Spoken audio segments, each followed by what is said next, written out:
How's it going, everyone? Recently, I put out a podcast episode with Tim Sensor talking about Telehealth Telemedicine, State Practice Act. In our conversation, so much great information. And I want to just hit some really key points and some key takeaways and action steps for you. Because athletic trainers all over the country are right now having to update your plan of care, your standing orders. You're having to update your policy and procedures manual for your school, your administration, your organization, to really make sure that you are abiding by the law and the code. Now, I get it, not every state has specific regulations to telehealth and telemedicine the way New Jersey does. However, it's probably coming in some way, shape, or form. And there's also a lot of other telehealth and telemedicine standards out there that we still have to abide by from a healthcare perspective. So it's really important that we take some steps and take some action to protect yourself, to make sure you're doing it right, so that you can really elevate the quality healthcare you're providing in a safe and legal way. So real quick recap. Telehealth, what is this? It's the means of use of information and communication technologies, telephones, remote athlete monitoring devices, other electronic means to really support your clinical healthcare, your provider consultations, your athlete and professional health related education, public health administration, and other services that are typically outlined in many states' guidelines or federal guidelines pertaining to telehealth. We've been doing telehealth, phone calls to parents, to athletes, emails. That's all telehealth. What is telemedicine now? That's more of a two-way direct consultation in lieu of you being physically in the same place. It means the delivery of a healthcare service using electronic communications, information technology, or electronic or technological means to bridge the gap between a licensed athletic trainer who is located at a distant site and an athlete or patient who is located at an originating site, either with or without the assistance of an intervening licensed athletic trainer, and in accordance with the provisions of your state regulations, which in New Jersey, they're specific, but again, around the country, there might be different regs in place. Telemedicine does not include the use in isolation of audio-only telephone conversations. Very important there. Electronic mail, instant messaging, phone text, or fax. So Zoom, Zoom Health, GoToMeeting, Doxy.me, that's all telemedicine. You are providing care as if the athlete was right there, back and forth communication, and you are providing healthcare advice or checking in for updates. So using telehealth, real quick, like I said, athletic trainers, we've been doing this, but we got to make sure we're doing it right. Be very cautious about doing it from your personal phone. So ideally, you should have a designated school or organization email that you use for that communication versus your own personal Gmail account, for example. Same thing with the phone. Now, you could use your physical device, but you need to have maybe a school phone or a phone number, or maybe something like Google Voice, something that is a phone number specifically tied to your job of what you're doing that's dedicated to that versus just your personal phone number. It's just something to help protect you. It's also important that you really establish a time frame and a schedule for when you're working with your students, student athletes, parents of, when can they call you? Be very clear about that, because when it comes to telehealth, it could be just 24/7. So be proactive, establish time frame and guidelines for those that you serve about when they can contact you and how they can contact you. All right. Telemedicine. There's a lot of HIPAA compliant video conferencing solutions and EHR management systems out there. Temporarily during COVID-19 right now, we have the option of non-HIPAA compliant associations because of the good faith policy. However, that's going to go away. And so it's best to establish a HIPAA, FERPA, high-tech, and a BAA compliant system as soon as possible. This is a critical step, usually driven by patient care goals, whatever your goals are. Not everybody will choose to use telemedicine, but if you do, you need to take that step. Examples of like the good faith policy right now, what you can use FaceTime, Facebook Messenger, Google Hangouts, Skype, Zoom, GoToMeeting.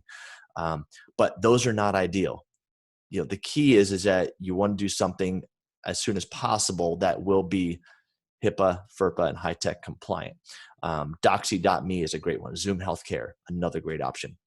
And again, you need to set up designated times, make appointments and hours that you're available for them to contact you for the telemedicine purposes. This needs to be very clearly outlined in a policy and procedure manual, step by step, of how you will handle that process, how you will confirm the identity of the person you're with, especially if they're a minor. Um, Things such as making sure that if you're working with a minor, all right, that you see their parent on the beginning of the meeting, they acknowledge the meeting. And we'll talk a little bit more about that. Um, the purpose of why do we do this? Really, it's allowing us to expand the healthcare we can provide. It's going to add a level of service as an athletic trainer, especially if there's remote learning, if sports are not going on actively. It's going to help to ensure the continuity of our healthcare and the guidance that we provide our student athletes, our patients, our clients who are unable to be physically seen by us. Especially right now, like times when COVID's going on, and in the future, having the system set up in case we have another pandemic or another situation where a natural disaster where you can't connect with your athletes for a week's time. Having these in place is going to really help you. So, what are your action steps? Let's talk about those real quick. Number one, you need to have a collaborative discussion, if you haven't already, between yourself, your school nurses, your overseeing physician, and your school administrators, your organization administrators, to really ensure consistency in the way that you practice this pertaining to health, telehealth, and telemedicine. If the nurse and you are both doing it, you both need to be doing it the same way. It can't be one way with one person, another way with another. You need to also make sure that you're obtaining approval from your school or organizational administration. This is legal stuff. So you need to have approval. You need to be having your plans reviewed by the legal counsel, likely, who represents that organization, just to make sure you're good to go. You need to update your plan of care, your standing orders, to really make sure it includes a statement about telehealth and telemedicine. The school physician or your overseeing physician signing your plan of care standing orders should be informed and included and educated about why you have it on there. A simple example in New Jersey, maybe saying something like, the athletic trainer must abide by the guidance of New Jersey Administrative Code Title 13, Law and Public Safety, 1335 through 1026, telemedicine or telehealth, purpose and scope. There, you don't have to recreate the wheel. You call out what you're referring to that's an established public document, and that's good. Next, you got to establish written guidelines for the implementation, the delivery, and the referral and the follow-up services that you use with telehealth and telemedicine. It needs to be very clear how you're going to do it so it's consistent every time. You also need to establish the organization or the school-approved platform that you're going to use, like I mentioned earlier, making sure that it is HIPAA, FERPA compliant. You might need a BAA, high-tech compliant, making sure that you're protecting yourself. You need to update your emergency action plan for noting telecommunication management when there's a distance emergency, because that is telehealth or telemedicine. So, how do you handle a situation when something happens when your team is on the road and you need to be a consult for that athletic trainer or that coach? Put that in writing. Make sure it's in your emergency action plan. The last couple of things is just make sure that we got to obtain athlete or parent or guardian of the athletes or the patients that we serve. You got to obtain consent. You have to offer them the option to opt out or opt in to telehealth and telemedicine. You should really create a consent waiver that would be signed by the parent or guardian. Maybe you include it in the pre-participation physical packet or the start of the year. Make sure that you include the parent's consent in your documentation, noting that you had consent from the parent, and make sure that you address the population-specific needs based on where you're at. In addition to that, you have to have an additional statement of your informed consent for the athletic trainer to be treating injuries via telehealth and telemedicine. Your parent is basically acknowledging and allowing you to use telehealth and telemedicine to continue your care for their son or daughter, child, using telehealth and telemedicine in the event that you can't physically be with them. After getting consent, a disclaimer really should be read to both student athlete and parents. So again, putting a disclaimer of describing what you're going to be doing, your telehealth and telemedicine, put it in the student handbook, the athletics handbook. Get it out there, put it on your website. Be very clear about what you will and won't be doing during your telehealth and telemedicine sessions with the patient, especially if it's a minor. Got to be very clear with that. And then just continue to monitor it. Things are going to change on a regular basis. ongoing monitoring is crucial to make sure that you're staying up to par with regulations and guidance. And as your state, as federal guidelines change, you need to adapt, update your guidelines, update your protocols, et cetera.